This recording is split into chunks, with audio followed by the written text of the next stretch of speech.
Welcome, BL family, to this Sunday broadcast. I know, like I said before, it's been really busy, but we will always find a chance to do a live stream. We got to give you that information, and we got to keep you informed. So I'll take a minute for a couple of you guys to get in, and then once a couple of y'all get in, that's when we'll really go in depth with this live stream. This live stream being focusing on skills. I know y'all are very excited about this one.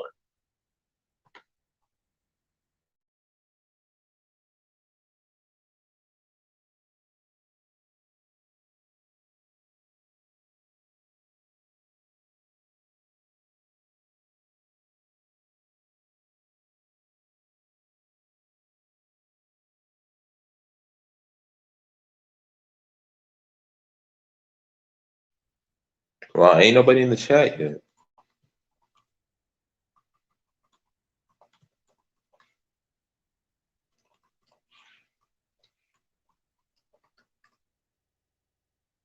All right, family, we're approaching that minute. And so today we're going to be talking about focusing on skills. I no longer want to focus a lot on, you know, talking about why we need nationhood and why we need that. We've already explained that. We've already went in depth with that. Now it is time for us to go into what skills will we need. What skills are we going to need to make this nation function? Oh man.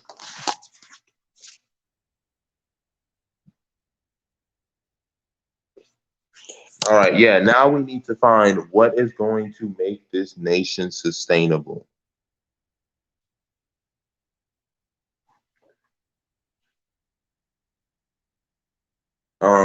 So the very first thing that I want to talk about is we're going to be talking about when it comes to focusing on skills, it must be factoring that we need a lot of those in STEM.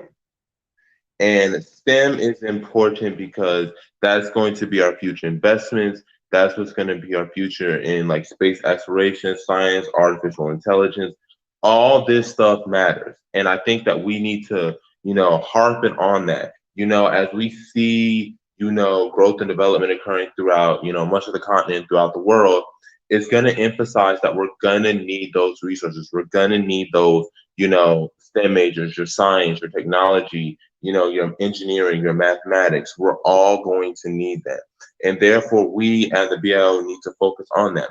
So in today's live stream, I want to focus on a couple aspects. I want to focus on, um, within the sciences, engineering, medicine, and those stuff like that, because those are the most important things for us in the future. Is we're going to need engineers, we're going to need doctors, and not just any form of doctors. We're going to need audiologists, radiologists, pediatricians. We're going to need all of that. Where is everybody? Where is everybody? I'm wondering, where is everybody? Man, I should have posted this a week ago, but things was going on. Um, but that's what we're gonna need. We're gonna need pediatricians. We're gonna need chiropractors. We're gonna need orthopedics, orthodontics. We're gonna need dentists. We're gonna need all of that. And so I really want to harken in on those. So me in particular, I do civil engineering. I focus on civil engineering, which is, fluid mechanics, geotechnical engineering, environmental engineering. It also includes construction management, project management. It includes all of that. And so, you know, within those fields, those can be applied to nationhood because you're going to need infrastructure, you're going to need bridges, you're going to need dams, you're going to need, sewage treatments, you're going to need water plants. And so, with me, in the civil engineering path, you have to first pass your FE exam, and then you have to pass your PE exam. Peace, groundbreaker. I hope more people getting into the chat. I want to have a really productive conversation. Get as many people on the live. Just let them tune in and listen. Because right now we only got like 3 people watching, or 2 people watching, and I would like a little bit more. But yeah, you have to first do your FE exam, and then you have to do your PE exam for in order to be like a certified real civil engineer. Of course, the PE exam is a good like 3 or 4 years when you're doing your work. But the FE exam is important because you need to know what you're doing. And that is an important aspect. Do you know what you're doing? It's not just good enough to have a degree. It's not good enough to, just say, hey, I went to college. No, do you actually know what you're talking about? Do you actually know how to deal with hydrostatic pressure? Do you know how to deal with, volume flow rate? Do you know how to do, Bernoulli's equation or the energy flow equation? Do you know how to do this stuff? Do you know how to do, compound curves, super elevation? That's important when we focusing on these skills. Not only do we need to focus on STEM, but we need to further craft. We need to further get craft on that. And that includes doing more STEM research. That includes making students focusing more on the scientific method, focusing on peer review, understanding hypotheses, observations, what goes on in these experiments. And that's one of the things that I've come to enjoy as I progressed in my civil engineering, career at the university that I attend to, which graduates the largest amount of Black engineers in the country, which is A&T in North Carolina, is doing those experiments and having those equipment. I think, it really gives me some insight. And actually, having to do, those lab reports have given me a lot of insight on, what to expect. And I feel like giving our students those hands-on experience for not only our students, but for workers in our nation. Whether they do on-the-job training, that's going to be a huge factor. And he said, you are a true A&T Aggie to pump up the applications and integration of STEM into the development of modern African economy, modern African countries and associated economies. Yeah, I read A&T, and A&T is what really, built me in. And A&T is what really allowed me to go to South Africa and connect with people, bring my engineering skills, what I learned from ASCE and ITE and all that. So yeah, I'm definitely going to use these stem cell applications for modern African, countries and associated economies, because, one of the things I looked up that may surprise the BL family or may not, depending on if you already know this. Can anybody estimate how many people in the world have a master's or a PhD?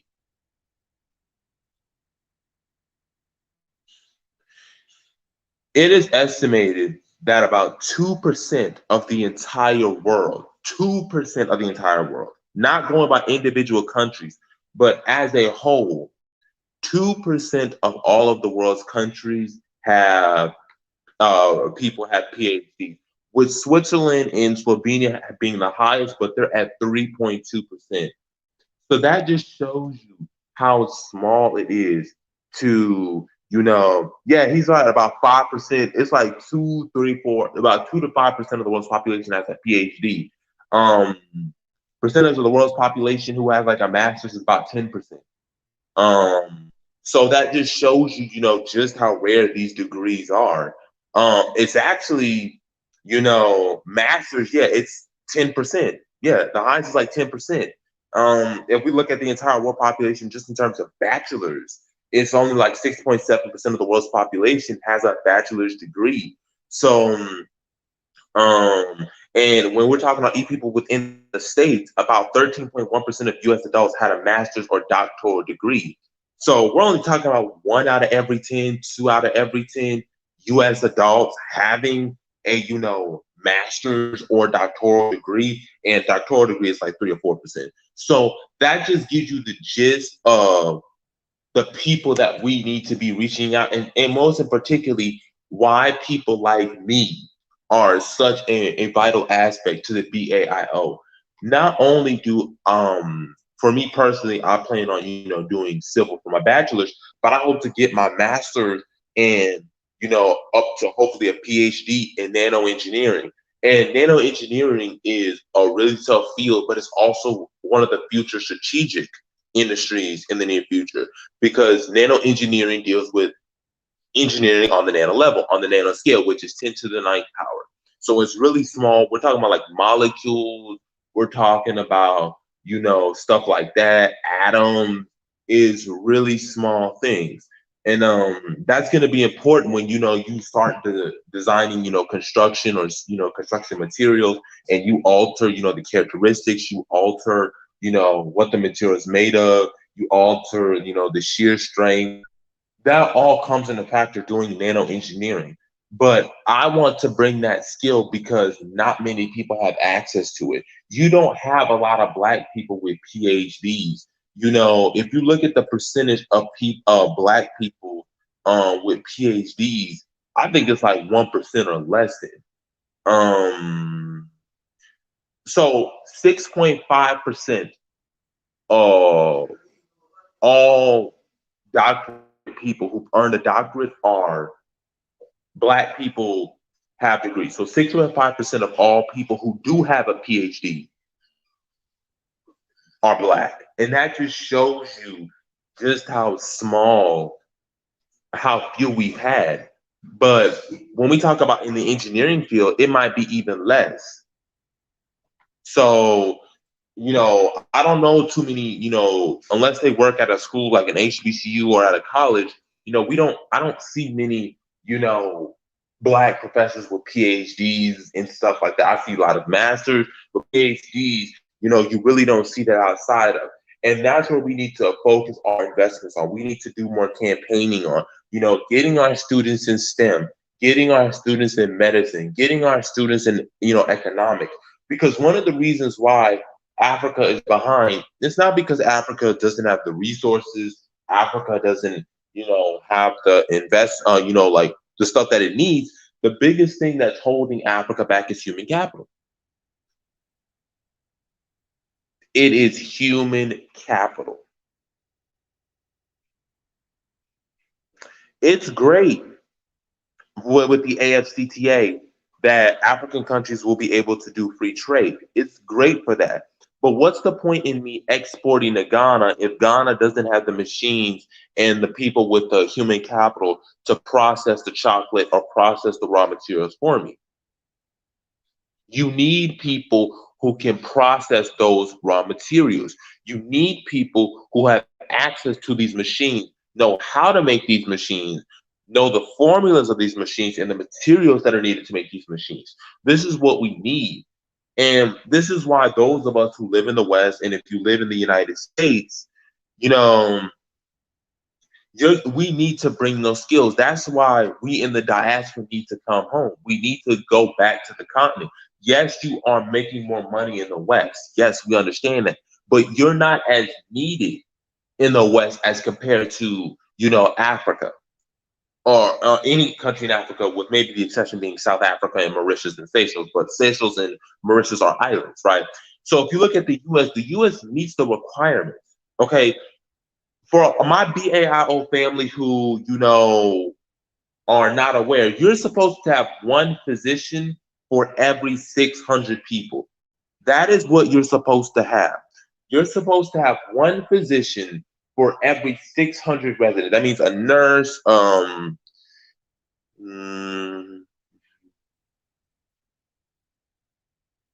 yes, so a lot of HBCUs are dominated by black women. Women dominate colleges in general, but for black, particularly black students, it's a 2, sometimes 3-to-1 ratio of black women going to college than black men. And to me, that's very problematic because that shows that there is a lack of black male leadership, and that black male leadership is not about accumulating human capital, human resources, all of that stuff. Instead, black male leadership is about charisma, about ego, when that should have absolutely nothing to do with it. Your leadership is, yes, about the way that you convey yourself, but it's also the skills that you possess. You're not a true black male leader if you don't bring any skills. We have a lot of these, talking in the black community, but ask people, what soft or hard skills are they teaching? Are they teaching you mathematics? Are they teaching you science? Are they teaching you technology? Yes, so there's actually a lot of things you can get an associate's degree in. You can get an associate's degree in, language arts, mathematics, You can get associate's degree in industrial technology. There are a lot of associate degrees. You can get general studies, an associate engineering or associate in electronics engineering technology. There are a lot of associate's degrees that you can get in. Some popular career field include, diagnostic, medical sonographers, respiratory therapists, paralegal, computer programming, registered nurse, actor, if you are a graduate of an associate degree programs. So there are a lot of opportunities that you can have for associates. You have it in accounting, you have it in administration of justice. There are so many ways, many degrees that you can get an associate's degree in. So industrial technology, social sciences, agriculture, things like animal science, agricultural technology, these are all things you can get an associate's degree in. So the thing is, you need the teachers, and that's the important thing. This is why people with PhDs and masters are important, is because you need people to teach them. These are all associates and certificates, but if we don't have people who are trained in them or people who can educate them to the student populace at large, it's a mute point. We're going to need to make heavy investments to teachers. We're going to have to give benefits to Black teachers to encourage them to give their knowledge and skills to our students and to workers, or while they're on the job. We're going to have to make sure that they have high salaries, access to equipment, access to school supplies, access to labs. These are all things that they're going to need to have access to in order for us to really hone in their skills and really develop their skills. Our people are going to need internships if you're a college student. If you're a high school student, consider doing research interns, or having events over for the summer. When I was in high school, they had FBLA, DECA. They had a Georgia Literary Meet. They had a Model UN, and these are programs that need to be brought to the African continent. When I was doing Model UN in high school, it was when we had to represent a country, and I had gotten best Economic and Security Council member for the state of Brazil. It was me and my friend, who I still have close contacts with today. But that really honed in my diplomatic skills, and it was something that I always had been interested in politics. But having that outlet to further craft skills is important. Another thing that's important is that having FBLA and DECA, exposed me to the different entrepreneurial fields, business plan, business financial plan, agribusiness. These are stuff that I had never heard about before. And so having those avenues was a huge important part in really developing, my skills, developing my passions, understanding what I really want.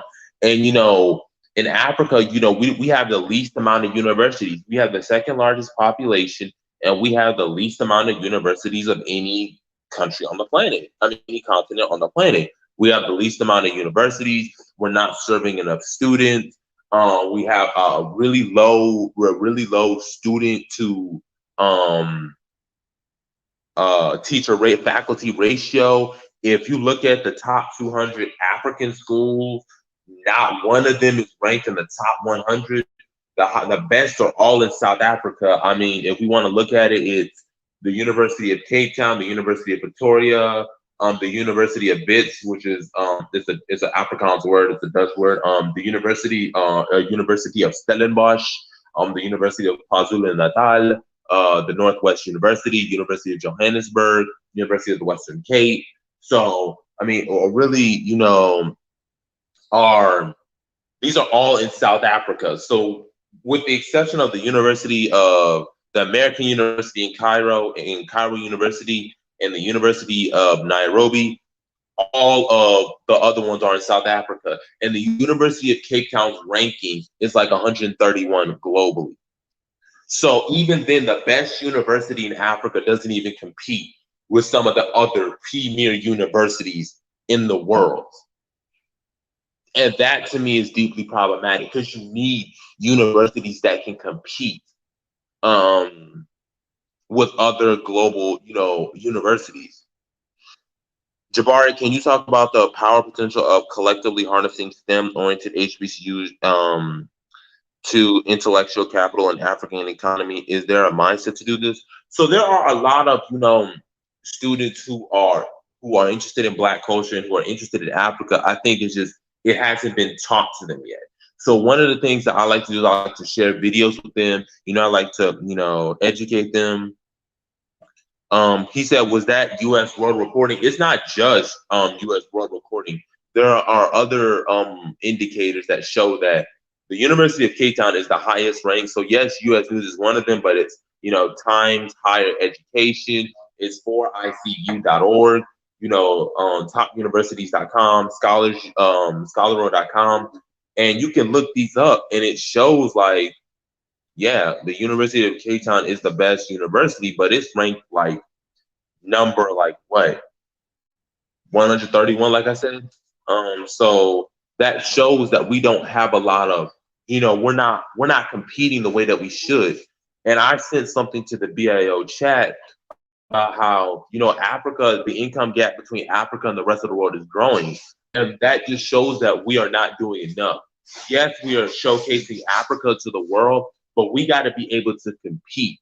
It's like what some people used to say in the Black community about how we compete against each other, but when you compare against other groups, like we're dead last. Yeah, you're the top ranking in your community or in your league. Now I'll take that back. Hold on, I'll take that back. It's actually 220. The University of Cape Town. It's ranked 220. So I mean that says a lot. Ooh. Um, Okay, that was from Top University, and then they said the University of Cape Town for U.S. News is 103. Still out of the top 100, it's getting closer, but it's still out of the top 100. So I gotta do that again. Make sure to share, comment, subscribe, join BAIOAfricstan.org/register, and of course, Land Infrastructure Nationhood. If you want to hop on, let me know so I can give you the link. And if you have a perspective that you would want to say or something that I may not have picked up on, let me know. Any questions that you may have, let me know. But yeah, so it's the same thing when we talk about the richest country in Africa. Um, he said, "Jabbar, I want you to comment on the mindset of HBCU leadership towards the research developing." Um, so I did show something in the chat, Mr. Oh my God, Baruti. It has to deal with Clark Atlanta. So Clark Atlanta just made a connection with Liberia. I can actually show you. It is the prnewswire.com, and it says Clark Atlanta University and the University of Liberia host virtual signing ceremony to establish partnership of educational advancement.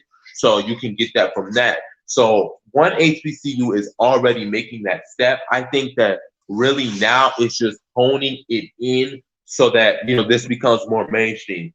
Clark Atlanta set a preference, and I'm going to try to see if I can do an A&T one, reach out to my university professors, so we can start this connection.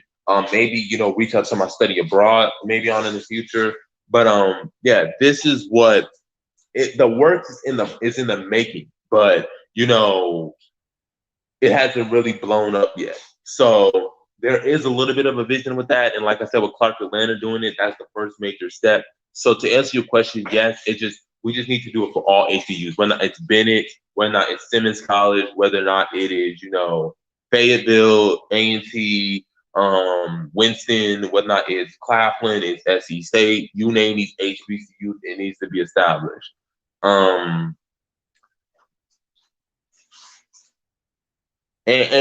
we as HBCUs, I think maybe for me, I need to give more options to HBCUs and really need to, encourage my brothers and sisters to make that move because, most of our Black judges, Black doctors, Black lawyers are coming from HBCUs. HBCUs are the majority of where our best and brightest are.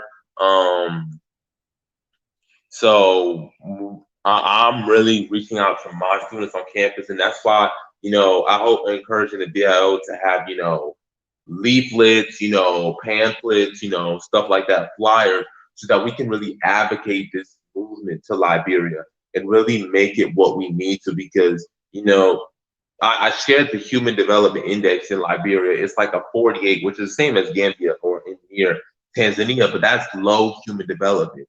To get to the medium human development, you need to hit at least a 0.55, and we're zero point zero 0.07 points below what we need to in order to get to the medium human development index. Now, Monrovia is getting close to the border of the medium human development index, but it's a little too close. It's not close enough. So and it's unfortunate because I was doing research on other continents, South America, um, Asia, Europe, Oceania, in North America, and they all have one developed country. And in Africa, we don't have that. Unless you include the islands of Mauritius and Seychelles, but they have like less than 90,000 to 100,000 people. There's not a single African country that has a very high, human development index. When you compare countries, even in South America, Chile is a developed country. I mean, it's the richest country in South America. They're a developed country. Argentina is on the cusp of being a developed country. Brazil would be the equivalent of the top major African countries. So the fact that we don't have, that kind of infrastructure in Africa, it's sad, but it also motivates me to, gather those resources and really push and push and push and push to get this message out there.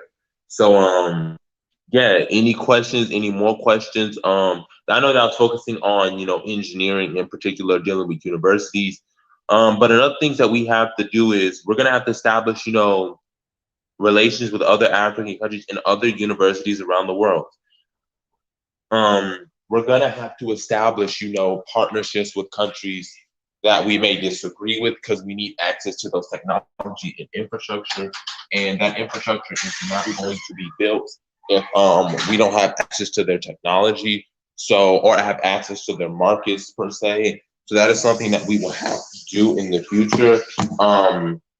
There are, things that we can learn from them. And the thing about it that I want people to understand about learning about this is you get what you need, and then you move on. Yeah, I'm about to say you can say. She said, how can we make partnerships? What do we bring to the table? So we at the BIL, what we bring is we bring skills, and what I mean by skills is not just any skills. We bring engineering experience. We bring in some form of income because we're not going to be going to these countries with no income. We're going to be having some income. We're going to be having some resources. We're going to be having those stuff to really build, and so that's when you can make those partnerships. Bringing your experiences in fields that are not widely available is a way that you can form a partnership. If you have extra capital, that could be used. Like, let's say you had 50 to 100K, because that goes a lot in some African countries. That's considered, something that you bring to the table. These are all things that you bring onto the table that you can form a partnership with. So that's how we can make partnership. But also having a vision that goes hand in hand with, the government's goal, or how we can influence the government goal. Because if it's not in the same with the government's goal, it's going to be really difficult to make those partnerships. He said we bring we bring a whole lot of to the table. Soft skills, cash, connections, degrees. We bring experience.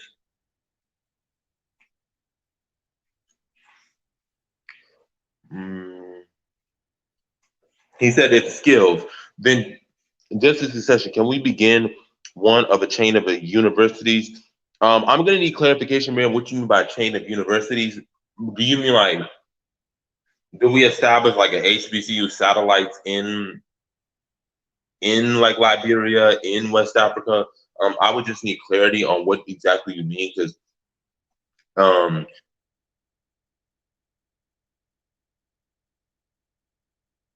Yeah, and the thing about it is oh, okay, that's what you're talking about. Establishing, salary. Yeah, we can do that. I mean, we can do that. I don't think the government would mind that, and we already have like there are 16 universities in Liberia. There's actually a lot more. You have Booker T. Washington Institute, Cuttington University, so you can form a partnership with North Carolina A&T or with Tubman University or William V. S. Tubman University, the University of Liberia, and then that would work. Um, and he's like, I'd like to help. I don't have much skills, but I could be secretary. My chance is mainly as a transcriber. Listen, the BL, we want people with skills. It doesn't matter if you don't have much skills. If you have something to bring to the table, that's what matters. We need everybody. Numbers matter. There's a strength in numbers. You can always hone in on your skills. You can always develop your skills. You can always, get, further experience. But if we don't have you, we really can't, make growth, and we really can't, use you to your fullest potential. So if you'd like to help, get in the chat, and we can, have conversation about this. We can discuss this, and we can keep the dialogue going. So, without a doubt, he said HBCU satellites in African countries would be great. Carnegie Mellon has established a campus in Rwanda. Oh, I did not know that. I did not know that. Yeah, we can definitely do that.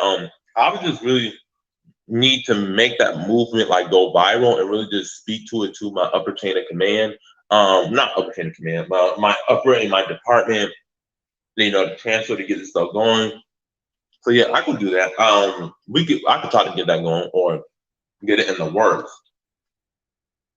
So yeah. But yeah, that would be great for our students to go to.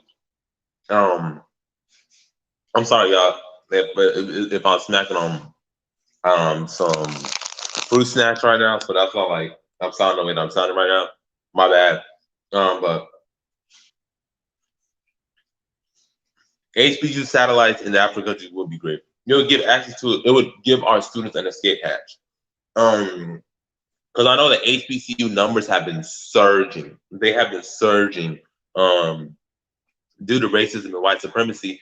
And that's one of the reasons why I went to an HBCU myself. I was like, I don't want to deal with racism and white supremacy. I made it very clear that I was applying only to HBCUs. I only applied to HBCUs. I applied to 4 HBCUs, and that was it. I applied to Hampton, Howard, Claflin, and A&T, and A&T was the best suit for me, so I went to A&T.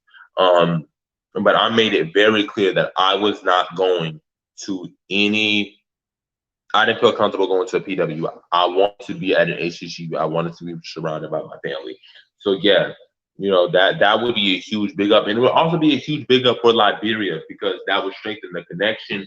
People would know the connection. They would know the connection, and the connection would just be more, natural and free flowing. It wouldn't be like, oh, this is some marvel or something new. No, it'd be something that is, it's just something that would just happen. It would be part of our daily lives.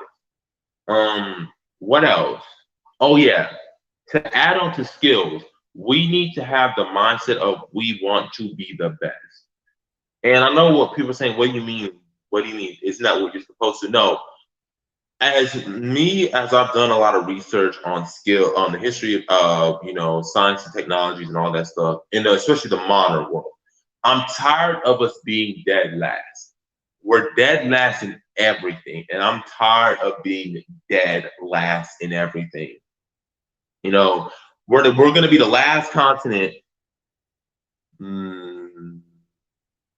Yeah, he's right. Umoja is absolutely right. All educational records have to be supported by Africa, rather than sending Africans to America only to lose them to America. And Umoja, that is absolutely the truth. There's this Africa report article where he brings up specifically, stop sending your children to the West. And that was just, such a valid argument point, because you don't see other countries. I mean, they do send their children abroad, but there's a stipulation. They have to stay in that country for a certain amount of time. Like if I take you to go abroad, you have to come back and bring your skills. They don't just send them with no strings attached. And it's particularly rich Africans. rather than investing your millions of dollars into universities, because it doesn't take much to build a university. It doesn't take much to get the supplies. You just have to have the will in the organization to build these. But I'm tired of being last. Like, I'm tired of us being the last one to host the Olympic Games, the last one to have a developed country, the last one to have $1 trillion economy, the last one that's going to have a major satellite. We're last in literally everything. Medicine, last.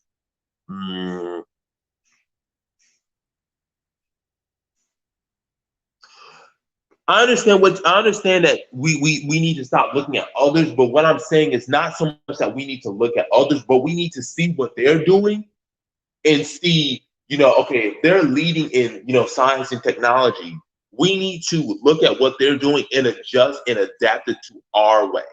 Because often too much time is, rather than saying, okay, this is what Europe's doing, or this is what Europe's doing to maintain their stuff. Okay, let's see what they're doing and let's adopt it to our African, to our interests. We just go and we try to bring Europe into Africa. That doesn't work. That doesn't work. We need to see what other nations and other continents are doing, other economies are doing, and adapt them to our circumstances and to our economy.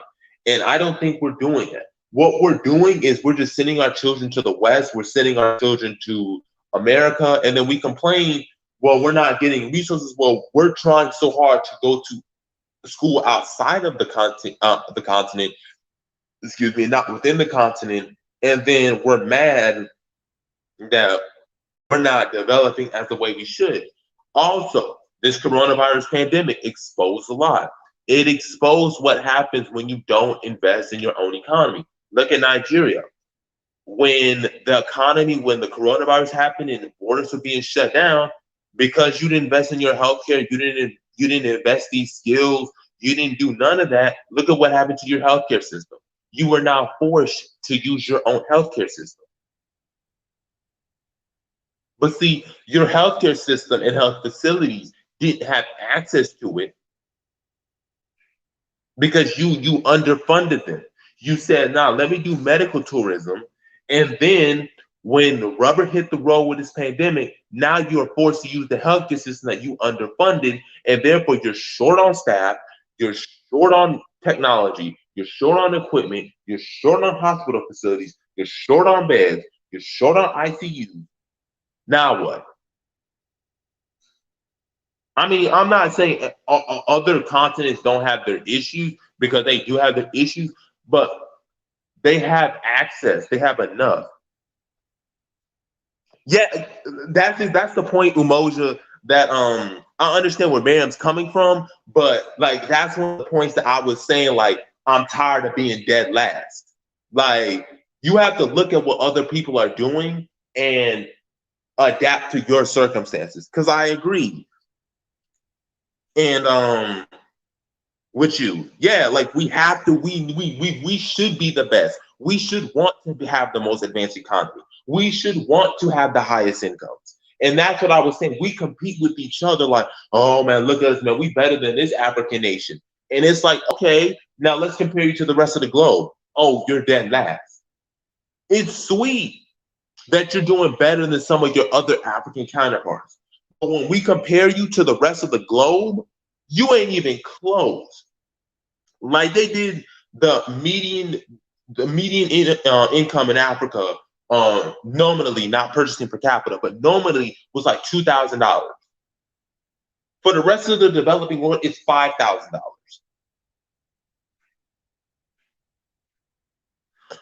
So that just shows we are far behind, and that to me is the issue.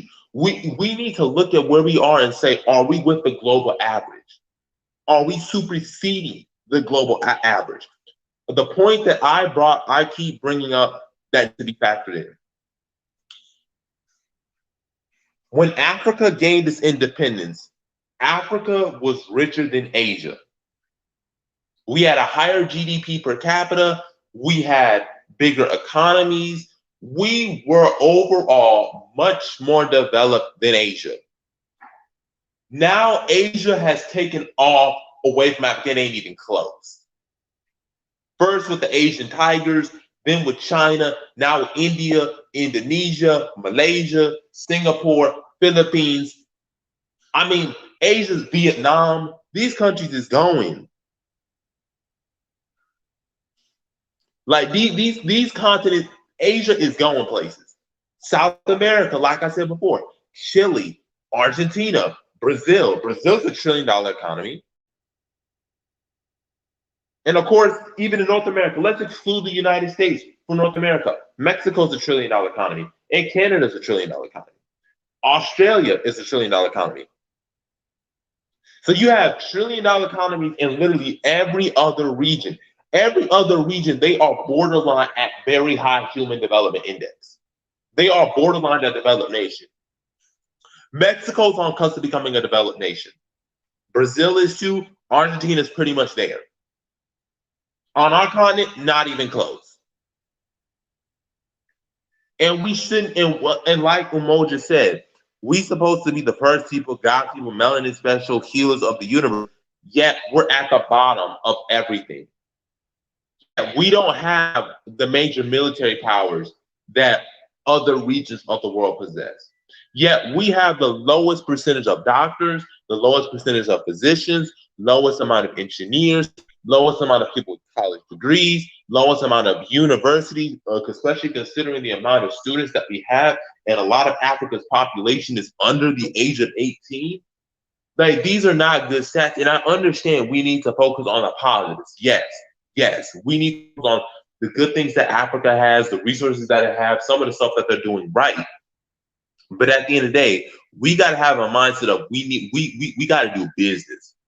Business has to be done, because it doesn't matter, it's great to talk about how great this country is and how great that country is. It's great, absolutely, without a doubt. But it's useless if we're way behind. It's useless. There's literally no point. So yeah, like I want to be on the global average. I don't want to be at the bottom of the barrel. I'm tired of being at the bottom of the barrel.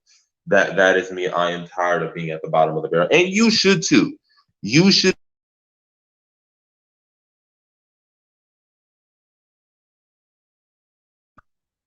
You too should be tired of being at the bottom of the barrel.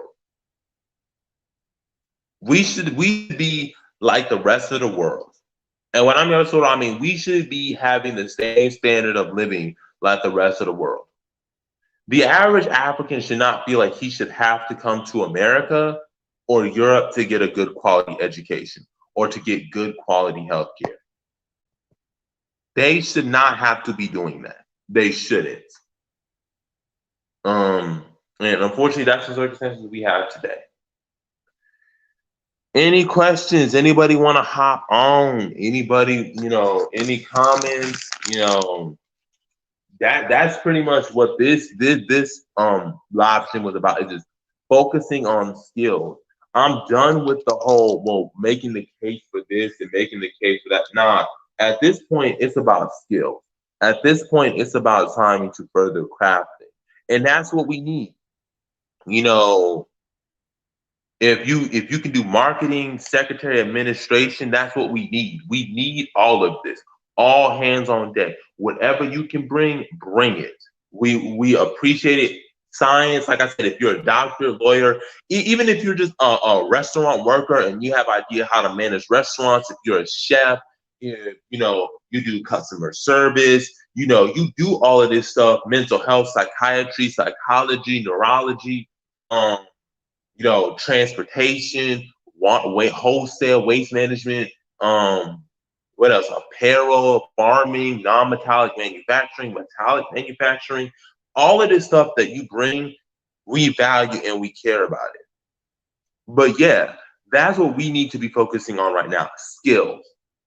Because one of the things that I've learned is the more that I focus on my skills and the more that I focus on, actually trying to make, focusing on Liberia, the less stressed out I've been, the less, emotional I've been, It's real great to focus on skills and focus on what you need to get done rather than focusing on how your situation is, because we know what the situation is, but it's pointless to be focusing on the situation if you're not going to do anything and focus on what needs to be done. So that's the important thing that has to be done. That's the big elephant in the room. That's the biggest elephant in the room. Let's focus on getting these skills. Let's focus on getting organized. Let's focus on having our agenda. Let's focus on, our investments, our 5-year plan. Let's focus on that. Let's focus on that. Pace Ronan, how are you doing? Yeah, we was having a good discussion on skills, Ronan. We was having a great discussion on skills and talking about why we need to be focusing more on skills and less on how much we know the situation and condition. We know the situation and condition that we're experiencing. At this point, we need to be focusing on skills. Do we have enough doctors? Do we have enough mathematicians? Do we have enough astronomers? Do we have enough astronauts? Do we have enough people in customer service, people in clothing, people in architecture?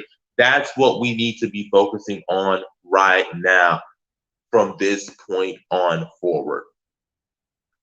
Hearing people talking about, this situation and, this, that, I'm like, all right. I mean, we have Liberia. Liberia is waiting for us. What's the question? Like I said, if you want to hop on, hop on. I sent you the link. If you have any questions, yeah, say it.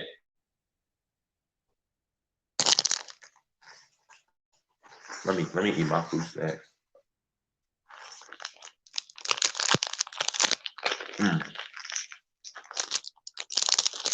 They're real good too.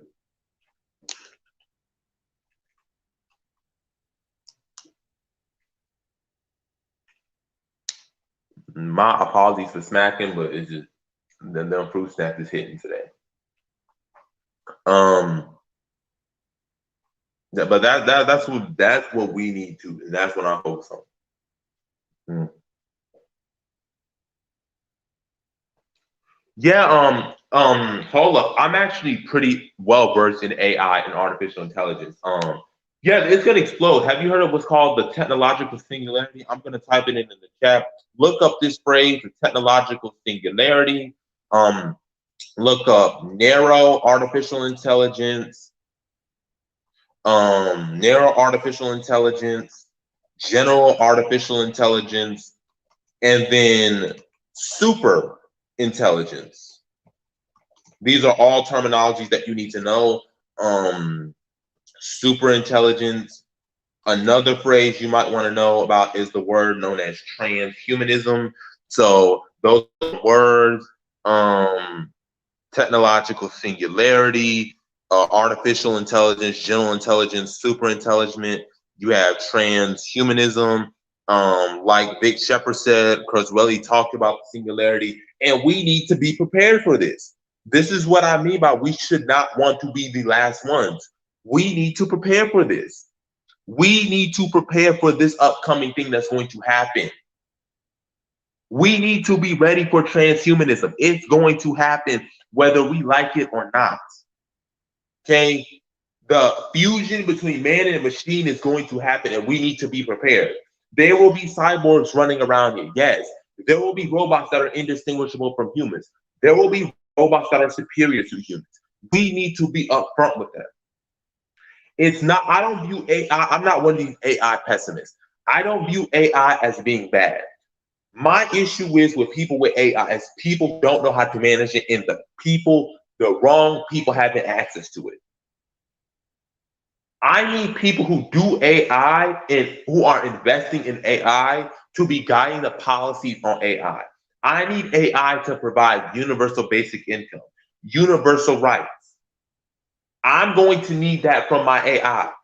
You have private companies doing AI and they have malicious intent. When you live in a blood-sucking capitalist system like we do right now, AI is not a good thing. AI is going to further increase income inequality if when you live in a capitalist system that we do right now. Jabbar, you are advocating that Africans should want to build a high culture, i.e. Wakanda, excellent. How do we create this mindset among our people who don't want land, infrastructure, nationhood? So the way that I would create it is that, just tell them, do you want, you talk about Wakanda, you talk about Black excellence, Black Wall Street, right? But how are you going to create that without the right environment? One of the things that, people forget about is environment and timing. Black Wall Street came because it was at the right place at the right time. It was during the oil boom. It was during the time of westward expansion. Of course, Oklahoma at that time was a Black and Indian state. You know, but the reality of it is that unless you're in the right place and the right time and you have the right environment, it's not going to happen. You're not going to build a quote unquote Black Wall Street or Wakanda if you're not in the right place. And then if you don't want it, then it doesn't, we're not talking. Like you said, a big said, don't worry about people that don't want that. They'll drive you mad. Yeah, they will. Yeah, they will. That is facts. He said, I don't look at it as a boogeyman either. I'm just baffled as to how this is what the entire scientific and technology is engaged with, and how we can't even imagine we need a nation state. Like I said before, and they're talking about, have you heard of what's called robotic racism? Robotic racism. They were talking about how Black robots were more likely to be viewed negatively than white robots, or how the majority of, robots that we see are white colored or white skin, and how AI facial recognition led to an arrest of an innocent Black man. And we're not talking about this. This is what I mean by focusing on skills. We need people in the AI field who are doing artificial intelligence, doing nanotechnology, doing quantum mechanics and quantum physics. We ain't even talked about that yet. We ain't even talked about quantum mechanics, quantum physics, which quantum physics and quantum mechanics are basically similar. But look at quantum mechanics. Look at the spooky effect. That's another thing. Warp drive. All of these things are what the science community is talking about. Interstellar travel, intergalactic travel, talking about teleportation, talking about, how, atoms can be in two places and two different time periods. Yes, that can happen. Yes. That's what happens at the nano level. The nano level, what happens at the really small level and the really, really big level will baffle you. How many people know that technically an atom doesn't really age? Because not an atom, light. The reason why light doesn't, the reason why light is the fastest thing in the universe, or is what it is right now, according to theory, is because light has no mass. Like, light literally has no mass. Light is massless. Photons are massless. So that's why light is the fastest thing in the theory right now. Is light, nothing can go faster than the speed of light because it requires mass. Everything has mass. How many of y'all knew about that? How many of y'all knew that the planet, and not the planet, but the moon Titan has more oil and gas and hydrocarbons than anywhere on the earth, multiplied by hundreds of times, if not thousands of times? If not thousands of times. How many of y'all have known that? How many of y'all knew that? How many of y'all know that the Jupiter's moons of I think it's Europa, or even Saturn's moon of Enceladus, has thick sheets of,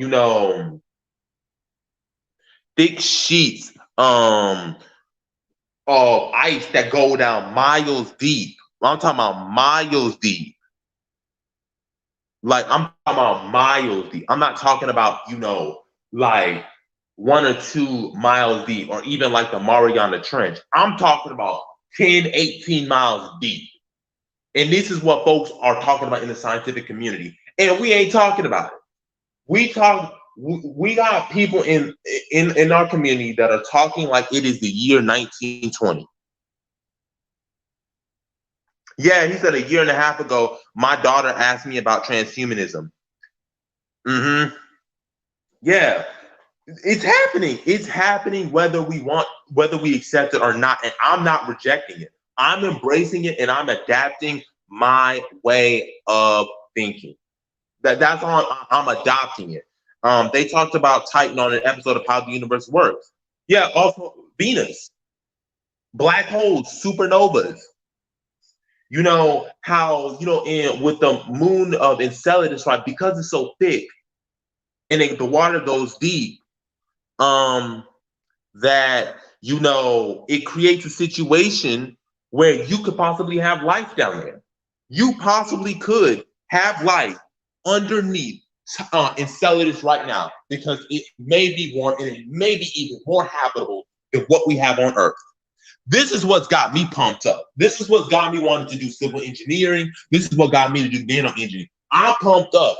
I want to see Negroes on the moon. I want to see black folks on the moon. I want to see black folks on Titan. I want to see black folks on Alpha Centauri, Proxima Centauri. I want black people on the star system Vega. I want black people on the Trappist solar system. I don't want to hear nothing about the sky god. I'm not a highly religious person. Religion ain't even that important to me. It means nothing to me. Sorry, not to be thing on religious people, but I'm focusing on what I'm seeing, and that's what I care about right now. And as Ray said it point, survival. Those who adapt quickly. Yes, sorry, but if you're not willing to adapt, you just not gonna make it. We see how technology's changing. Nobody does flip phones anymore. Nobody does flip phones anymore. Nobody does analog anymore. Nobody does Nobody drives 64 Impalas or 1949 Fiat. Nobody uses Telegram. Nobody uses landline telephone. Nobody uses that anymore. Things are constantly changing on a daily and a monthly basis, and we need to embrace that. To all my brothers and sisters out there, listen to me, especially who are the older generation, Gen X, baby boomers, and silent.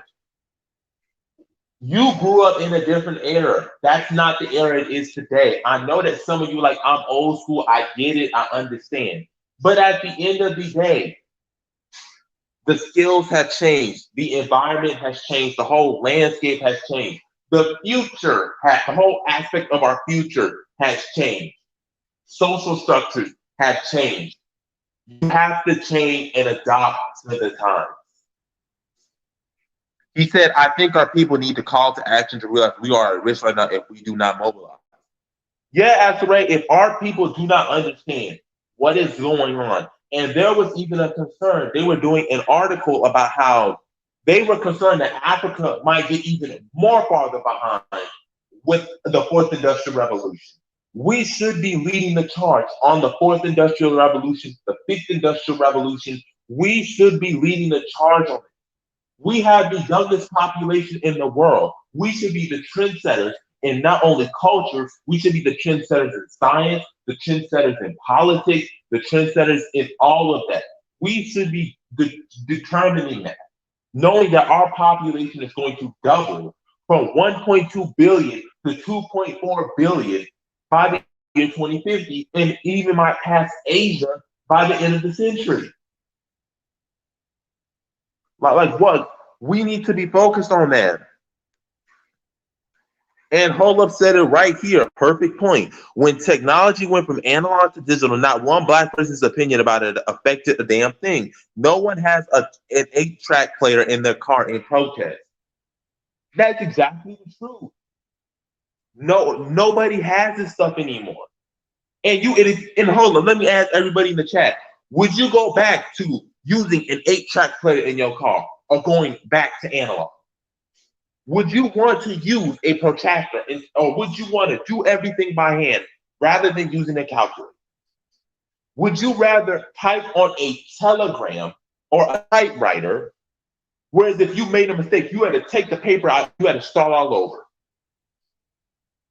Richard Dixon said, we are in the fourth industrial revolution for sure. Pay attention to the World Economic Forum website. Exactly. And like y'all were saying about all of that stuff. No, nobody wants to go back to that. If you were to ask people right now, would you want to go back to the invention of modern medicine? Would you want to go back to the time where there was no television, there was no internet? Would y'all want to go back on Stagecoach? Would y'all want to go back on Stagecoach where we was on horses and stage wagons? Would y'all want to? I'm pretty sure y'all want to, right? I know y'all want to, right? Go back to those telephones where you had a certain amount of time. Remember that? Remember those times? Do you want that? Do you want to go back to the locomotive? Like like Vic said, no AC, no AC. Oh, you want to use candles instead of light bulbs?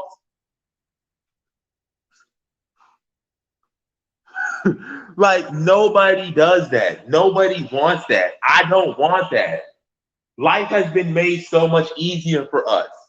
Why would you want to go to a place that's even hard? Go back to a place that was even harder for you. Yeah, we got some good content. We be doing good content over here, Richard Dixon. You catching up. But yeah, let's continue on to technology.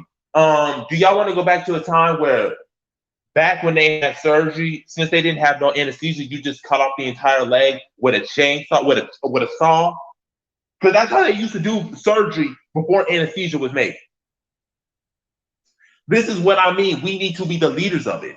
I want to be the leader where you can drop, we automatically know what your prescription is and we can just drop it off for you. Have you heard of what's called a brain net? Where instead of having the internet, it's going to be hooked to us, it's going to be in our brain, and we'll know any and everything at any given time. Or if you have dementia, they can just press a button and you automatically have your memories back.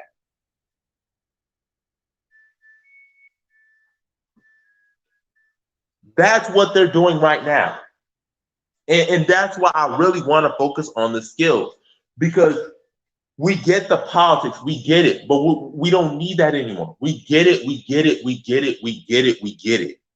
It's now about having what we need to make our nation prosperous and sustainable.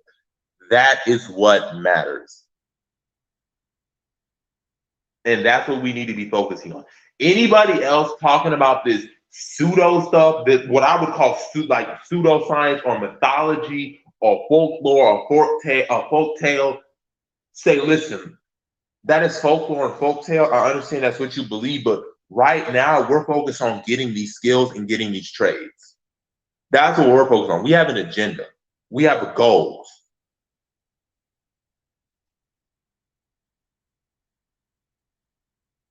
Yeah, full dive. Yeah, you're right. Full dive VR, the virtual economy, the knowledge economy. We're heading to that, a knowledge economy where instead of it just being manual labor, it's going to be human capital that drives it. Patents are going to be determined by intangible assets, not tangible assets.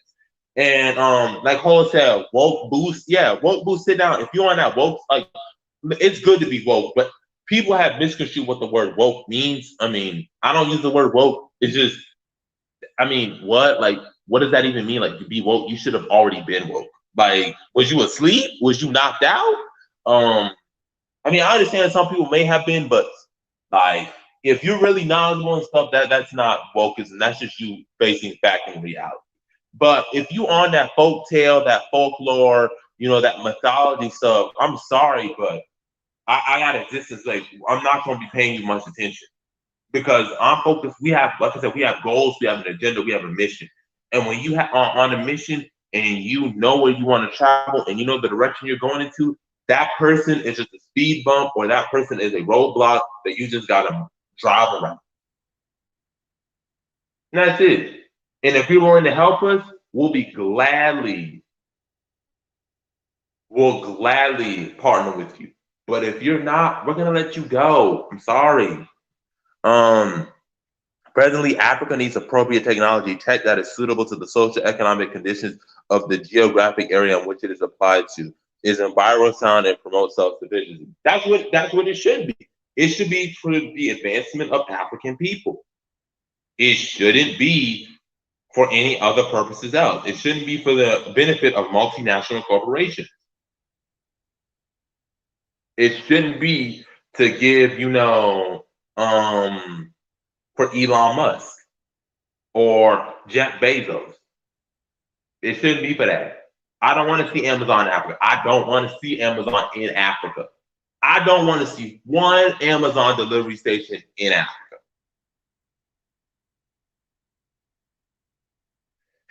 He said, applying yourself for being woke is like expecting a pat on the back because you saw the uppercut. Oh my God. No, but like I said, being woke is like these people like, oh my God, that's fun. Like, what do you want? A cookie? Like that, like they want cookies. They want treats. I'm like, no, like I'm not looking for a treat. I'm not looking for a cookie. Oh, look at all the work that I've done for the BAIO. I'm not asking for a cookie. Hey, yo, fam, can I get a cookie for what I've done? Because see, I've done all of this stuff. I've done, did all this reaching out. Can I please get a cookie? Can I get chocolate chip cookies? Can I get oatmeal cookies? Can I get macadamia cookies? Can I get, Chips Ahoy? Or can I get them with sprinkles or M&Ms? No, I'm not asking that question because that's not what I expect. I'm doing this because I want to do it. Nobody's forcing me. Nobody's, committing violence. Nobody's doing that for me to do what I'm doing. Nobody's doing that to me. I'm doing this for my own volition because it's what I want to do and it's what I want, Vic said, email here. I'll send some cookies. Oh my God! But I'm doing that because I want to. Because I love my BAIO family. That's why. I love my BAIO family. That's why. I'm not doing this for no reason. I'm doing this because I love my family. And if you truly care about your family, some things are done without reward. There's something called extrinsic motivation and intrinsic motivation. And what I'm doing is intrinsic motivation.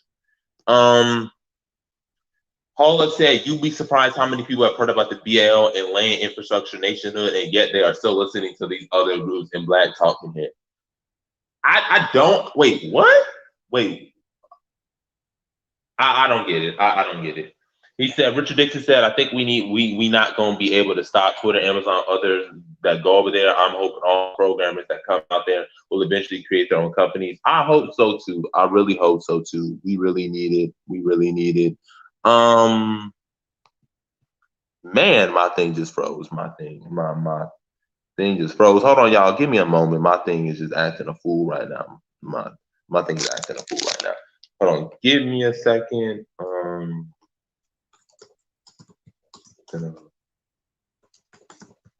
A fool for a second. So let me get this correct real quick. Hold on. Okay. Okay, is it working? Is it working? Okay. Okay, it's working. All right, it's working back again. Okay. Yeah. All right, we're good. We can stop them at risk, but not unless we get social, economic, and political base of operations. Yeah, unfortunately, it's not. It's not. I wish we did, and I wish we would push back. But it is what it is at this point.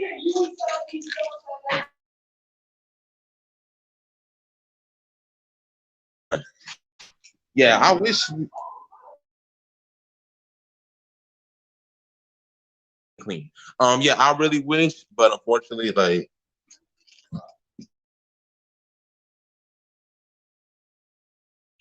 Sorry, y'all. I just had to get something done. He said, despite everything that we have, we are still looking for validation. I wouldn't even say it's even that. It's just begging for equality. It's like we want to be treated equal. I'm like, well, I don't.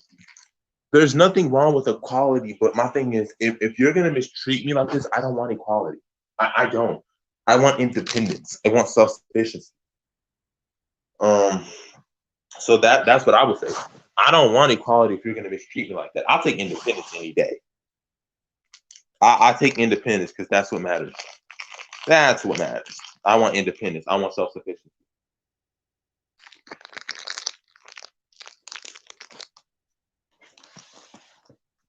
Any more questions? Any more things you would like to say? I know I discussed a lot, the upcoming technologies. I'm excited for these technologies. But make sure you like, share, and subscribe. Please sign up to the website.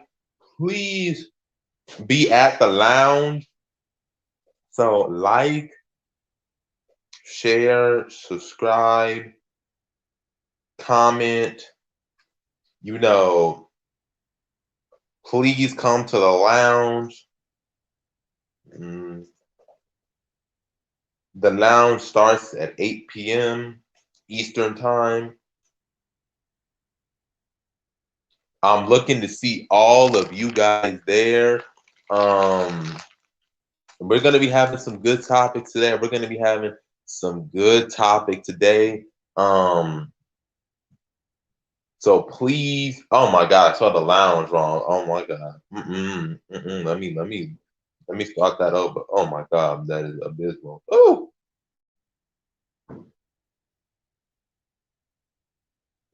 Here is the promo. Once again, please, that is the lounge. And then this is the topic.